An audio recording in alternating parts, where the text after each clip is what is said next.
Olá, pessoal do Para Sempre Umbanda, Casa de Pai Flecha Certeira e Manjaciara, tenda espírita de Umbanda, Santa Rita de Cássia, minha mãe, minha raiz. Benção, manhã! Meu nome é Paulo Ludogero e estou com um convidado mais do que especial na nossa Semana da Umbanda. Semana da Umbanda com... Se apresenta, meu irmão! Pai Cássio Ribeiro, presidente da Federação de Umbanda e Cultos Afro-Brasileiros de Diadema e dirigente da tenda de Umbanda Caboclo Birajara e Exu Ventania. Axé para todos os nossos irmãos e irmãs internautas. Axé a todos nós. Sem muitas delongas, eu vou direto para a pergunta que eu estou fazendo para todo mundo nessa Semana da Umbanda. Primeiro, agradeço o convite que o senhor aceitou de gravar comigo, de coração. Muito obrigado pela recepção que nós tivemos lá na 11ª Festa de Caboclos, Voduns e Encantados de Diadema, que eu fui com a minha esposa. Gratidão pela recepção. E vou direto para a pergunta. O que a Umbanda mudou na sua vida? Tudo. A Umbanda é a minha vida. Eu descobri a Umbanda, meu irmão, com 11 anos de idade. E nunca mais larguei. Me apaixonei pela Umbanda. Pela espiritualidade, pelo ato de incorporar, de ver as entidades prestar caridade, os pontos. Eu vivo Umbanda. Eu respiro Umbanda. Eu sonho Umbanda. Eu não seria nada. Eu não sei me imaginar em outra vida sem ser umbandista. Eu entrei com 11 anos, como eu já disse. Então, do 0 ao 11, era uma vida de criança. Dos 11 em diante, é uma vida de criança, adolescente e adulto dedicado à Umbanda. Então, Umbanda, para mim, é tudo. Além de tudo isso, o senhor trabalha com Umbanda também, né? A vida profissional do senhor é uma casa de Umbanda, né?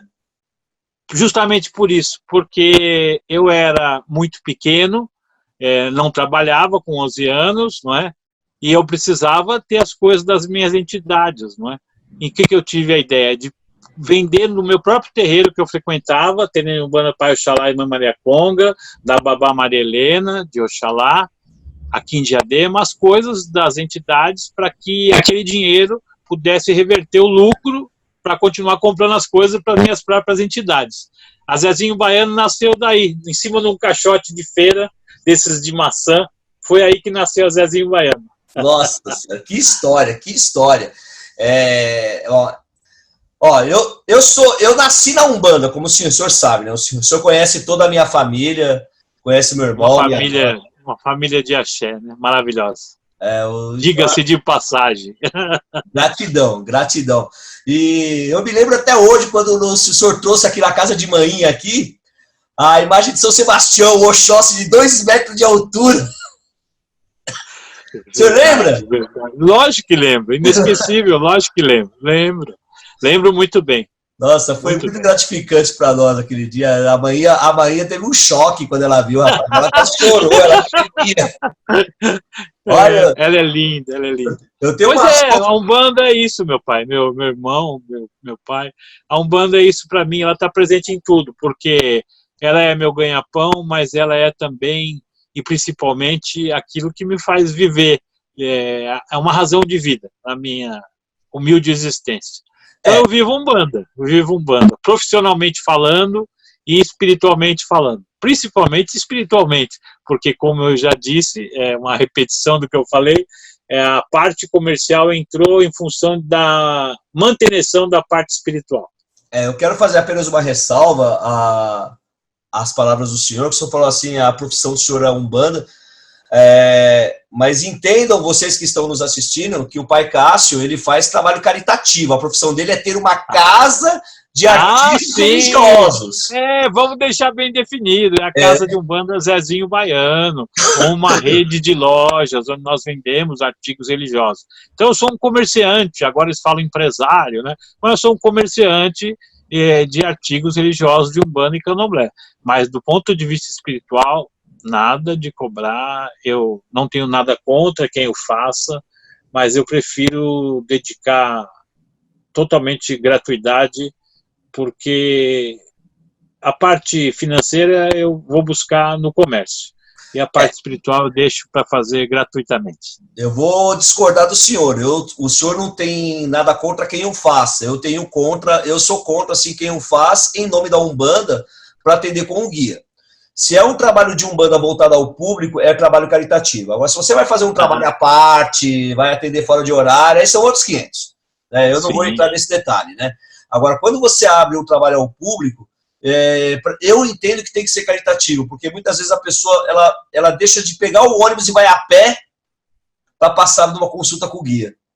Não, mas isso eu concordo com o senhor. Quando eu digo a parte que alguns irmãos e irmãs cobram, eu estou pensando na questão daquilo que, aspas, falam particular, uma coisa à parte. Agora, uma sessão, uma gira aberta ao público, eu não vejo razão nem por que cobrar. E também não conheço quem o faça. Nas giras abertas eu não conheço. Eu conheço muitas casas. Se eu falar para o senhor que eu tenho notícia, eu tenho até foto aqui em casa de pessoas que colocam tabela assim, ó. Conversar com o Exu, tranca-ruas, R$150. Conversar com o caboclo, R$100. Conversar com o baiano, 80. Aí vai baixando. Aí quando chega no Herê, é R$10. E às vezes esse R$10 vai ter muito mais resultado, não desmerecendo as outras entidades. Sim. Mas eu não entendo por que o Herê tem que ser mais barato, se for pensar do ponto de vista de cobrar, que nesse ponto eu sou contra, mas teria que ser equiparado, porque a força de uma entidade não se mede pela falange que ela vem. O Herê não é menos nem mais do que o Exu não é mais nem menos do que o caboclo. Isso já seria uma coisa para ter uma longa discussão. Mas seja como for, eu sou totalmente avesso a essa ideia que o senhor acabou de me falar. Aliás, estou espantadíssimo. Se eu fosse no lugar e visse isso, eu não ficaria.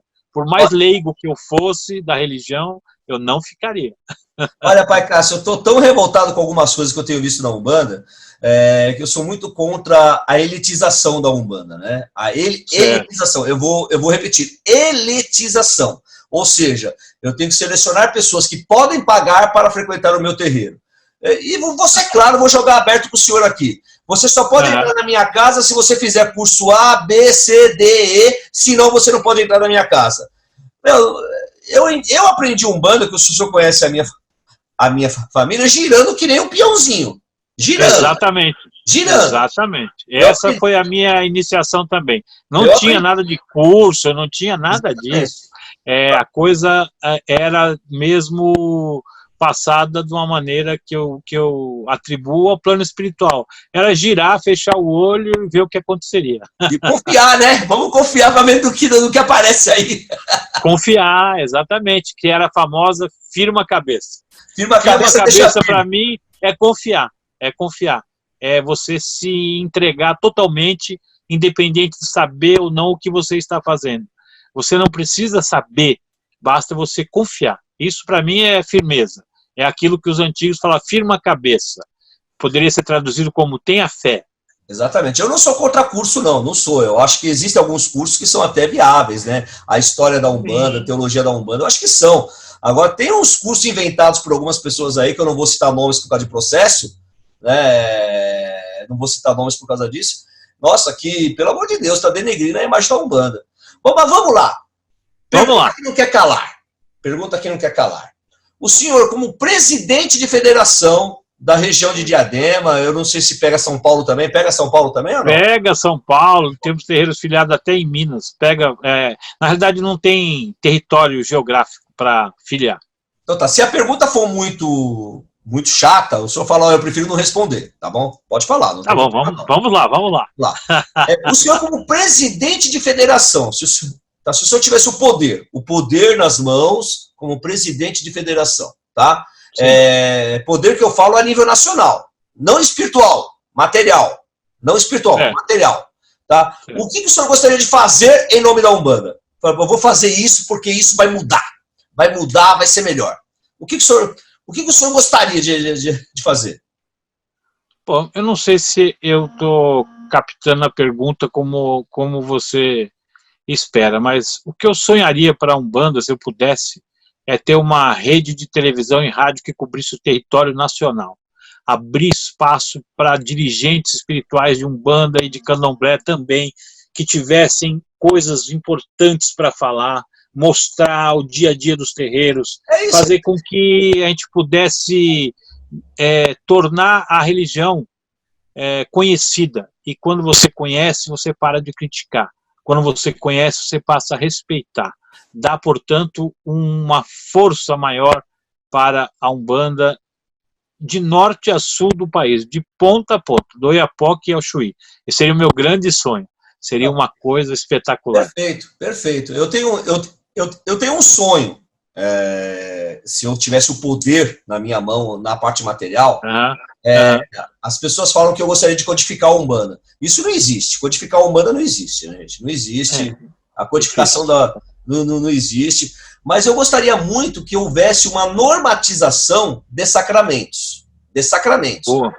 Quer dizer, batizado na minha casa é igual na sua. Casamento na minha casa é igual na sua. Seria padronizar. E para isso, o seu sonho juntaria com o meu, pai. Porque se a gente tivesse uma televisão que cobrisse o Brasil inteiro, a gente podia mostrar isso e fazer a coisa ficar igual. Entendam, gente, que assim, eu estou falando de sacramento, porque batismo é batismo, casamento é casamento, conversão é conversão.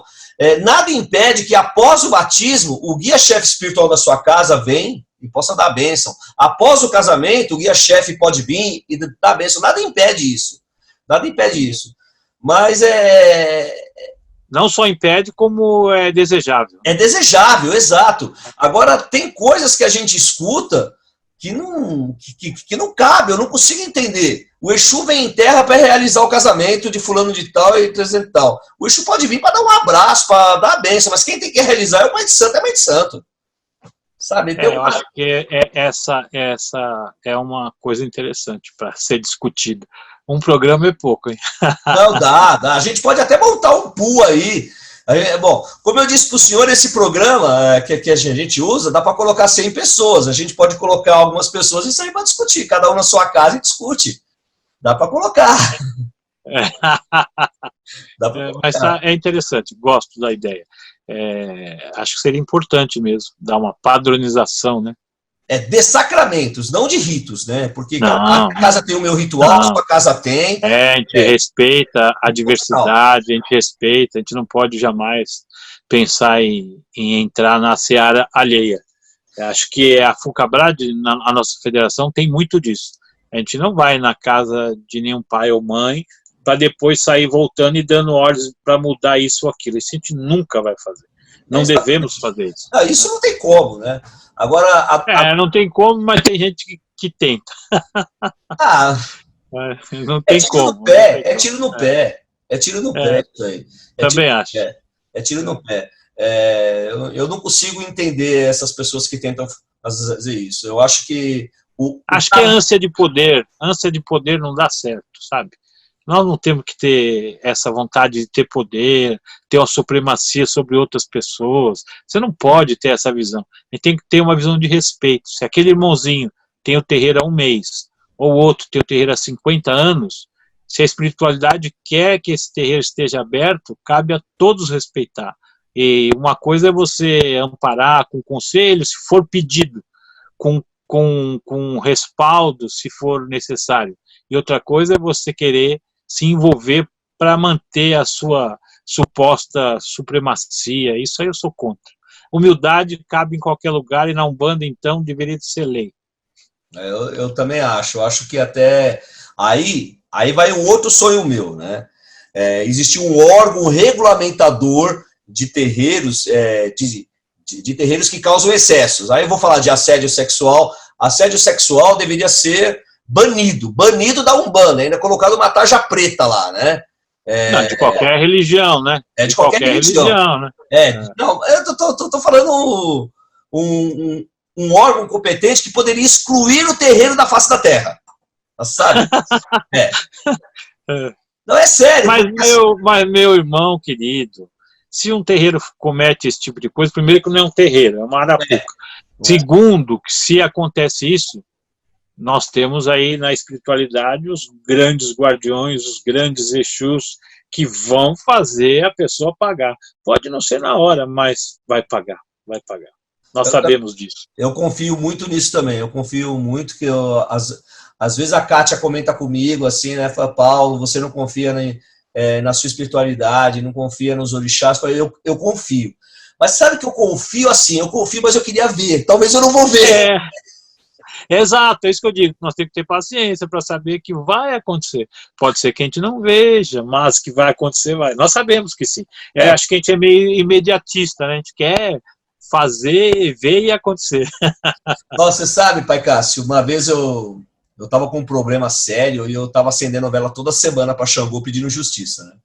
Justiça, meu pai Xangô, justiça, meu pai Xangô, justiça, meu pai Xangô, toda semana.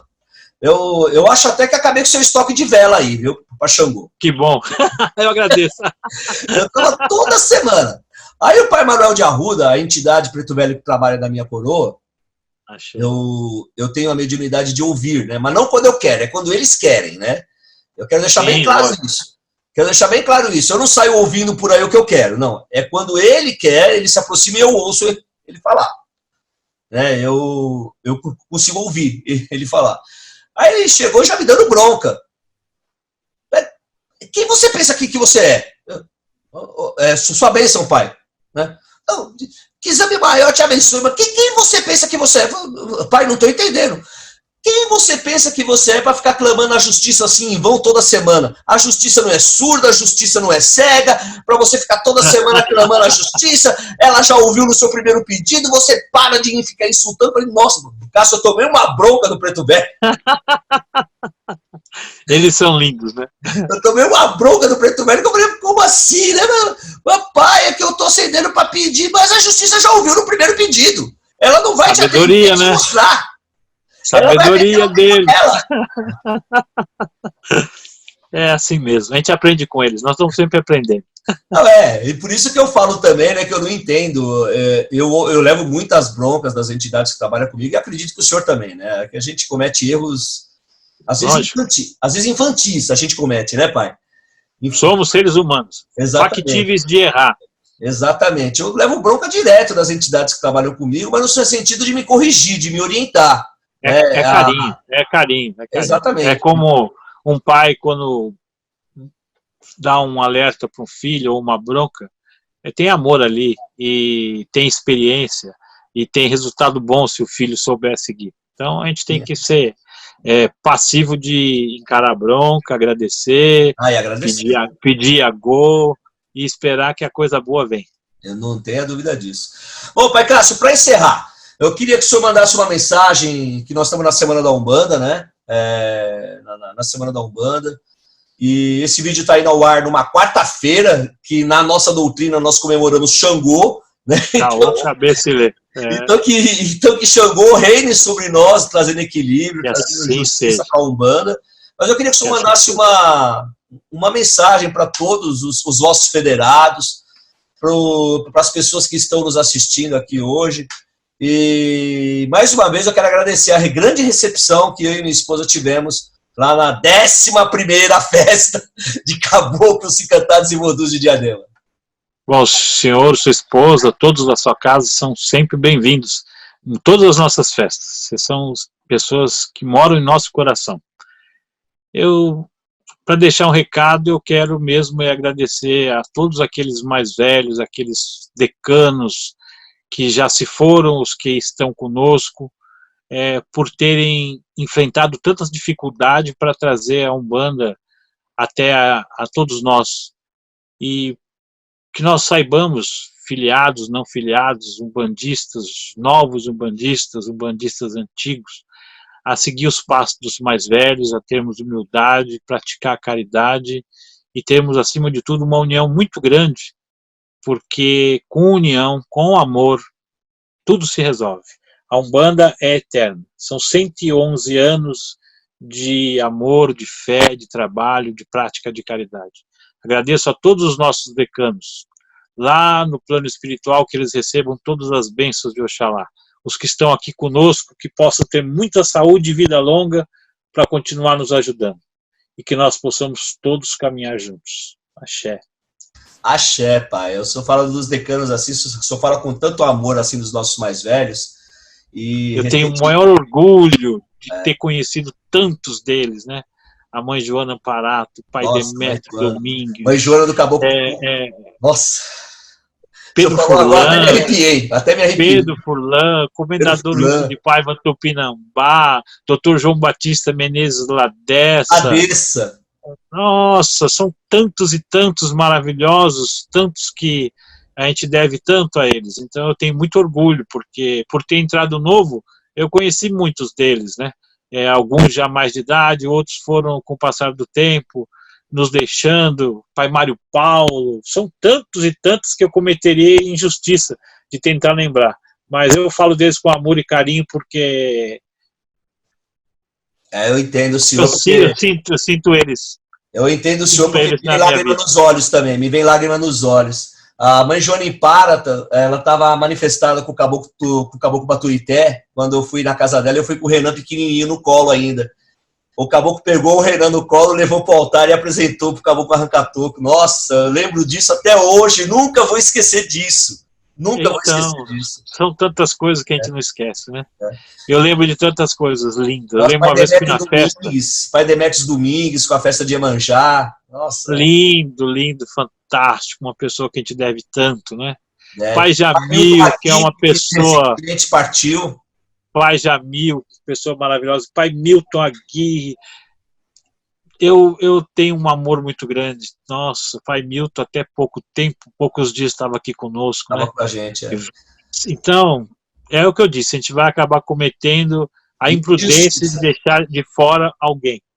Não, vai mesmo. O pai Milton Aguirre, eu falo para o senhor que assim, todas as festas de Santa Rita, que o senhor fornece fogos de artifício para nós todos os anos, né? Todas as festas de Santa Rita, o pai Milton Aguirre estava presente. Esse ano ele já estava... Oi? Aliás, o pai Milton, ele tinha capacidade de estar presente em todas as festas de todo mundo. Eu não sei como ele conseguia. Todo lugar que você ia, pai Milton. Você não ia, mas tinha festa, pai Milton. Era algo assim espetacular pela idade dele, né? Ele tinha uma capacidade de estar presente. É algo impressionante. Isso é uma coisa que marcou muito. Pai Milton foi participativo em todas as federações, em todas as festas, em todos os ambientes. Você podia contar que pai Milton estava lá. Ele marcou a gente positivamente, principalmente porque ele sempre esteve presente e ainda está presente. Ainda está presente. O pai Milton, ele deu uma grande lição para a molecada na casa da minha mãe, no ano retrasado, no ano passado, quando ele estava presente. Aí eu falei assim, pai Milton, nos dê a honra do senhor manifestar o caboclo, né? Aí ele já parou, já foi tirando as coisas do bolso. Falei, nossa, ele vai incorporar mesmo. Que lindo, né? Que lindo. Ele incorporou, falei assim, olha que beleza, molecada, assim, sabe? Axé, que lindo, né? Muito lindo, é lindo. Essas histórias nunca vai apagar da nossa mente, né, pai? Nunca. Nós somos privilegiados por termos tantas histórias vividas, né? Nossa. Eu tenho umas fotos do túnel do tempo aqui, depois eu vou mandar para o senhor. Faço questão. Do pai Ronaldo, quando ele era radialista, filmando o pai Félix da Sente Pinto, sabe? Nossa. Pai Ronaldo, aliás, a quem eu devo tanto, porque nós fizemos rádio juntos. E ele carinhosamente falava, meu garoto, e até hoje eu chamo ele de meu pai, e ele, meu garoto, ficou uma coisa. A gente foi para Brasília, lá em pleno congresso, fizemos isso um com o outro, todo mundo ficou olhando espantado, o que será que esses dois doidos estão fazendo? Mas é porque foi algo que a gente viveu durante muito tempo, fizemos um programa junto, A Voz dos Orixás, enfim, são histórias e mais histórias, coisas boas. Então eu quero citar aqui para todo mundo, talvez o pessoal não saiba, o pai Cássio, ele tem um dom espetacular, um dom mediúnico espetacular, de intuir textos, que ele tinha uma coluna chamada Lições de Vida, que era aquele que escrevia os textos. Eu tenho uns textos guardados dele aqui comigo, nossa, gente, é fantástico. Axé. O senhor precisa voltar a escrever, pai, Precisa. É verdade. Olha, faz falta os nossos textos, faz falta. Axé, muito obrigado pelo carinho. Bom, pai, um grande abraço para o senhor, um beijo no coração, que essa semana da Umbanda seja maravilhosa para todos nós. Dá um grande abraço na Dione, que fala que eu tô com saudade dela. Dá um beijão no coração dela. Vamos falar.